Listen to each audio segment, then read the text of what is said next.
महाराष्ट्र में छिड़े राजनीतिक घमासान के बीच विधायक रोहित पवार ने बड़ा बयान देकर गहमागहमी मचा दी है। एनसीपी शरद चंद्र पवार गुट आमदार पवार ने दावा किया है कि राज्य मानसून सत्र खत्म होने के बाद महायुति सरकार गिर सकती है। आगामी विधानसभा चुनावों को लेकर महायुति और महागाड़ी ने अपनी तैयारियों के बीच उनके इस बयान ने सत्ता पक्ष को चिंता में डाल दिया है। रोहित पवार ने यह दावा किया है कि अजीत पवार गुट में शामिल 18 विधायक हमारे संपर्क में है।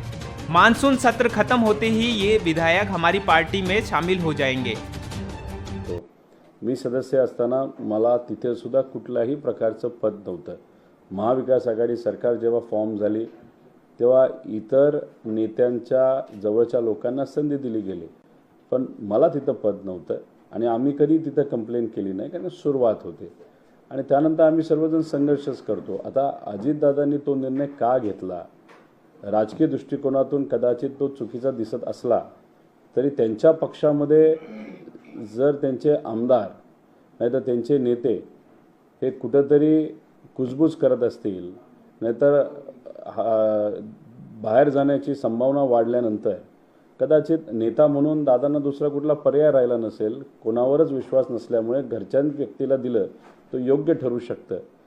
पण मग अजितदादांचं कुटुंब आता हे वेगळं कुटुंब आहे आणि आदरणीय पवार साहेबांच्या मार्गदर्शनाखाली हे जे कुटुंब आहे ज्याच्यामध्ये पवारही येतात आणि सर्व इतर लोक येतात, हे वेगळं कुटुंब आहे। त्यामुळे दोन्ही कुटुंबाला तुम्ही एकत्रित घेऊन कसं चालू शकता असं मला तरी वाटतं। हे सगळे मोठे नेते आहेत।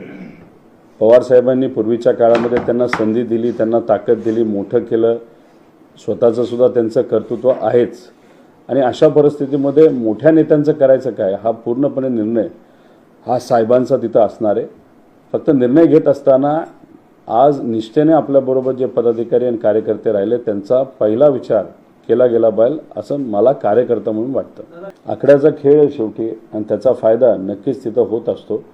अधिवेशन होऊन देऊ, त्यानंतर बरंच काय होणार आहे। उन्होंने कहा कि मानसून सत्र बजट मिलने वाला है और बजट लेने के लिए सभी विधेयक रुके हुए हैं। हालांकि रोहित ने यह स्पष्ट किया कि किसे पार्टी में लेना है और किसे नहीं लेना, इसका फैसला शरद पवार करेंगे। Political desk, DC news, Mumbai.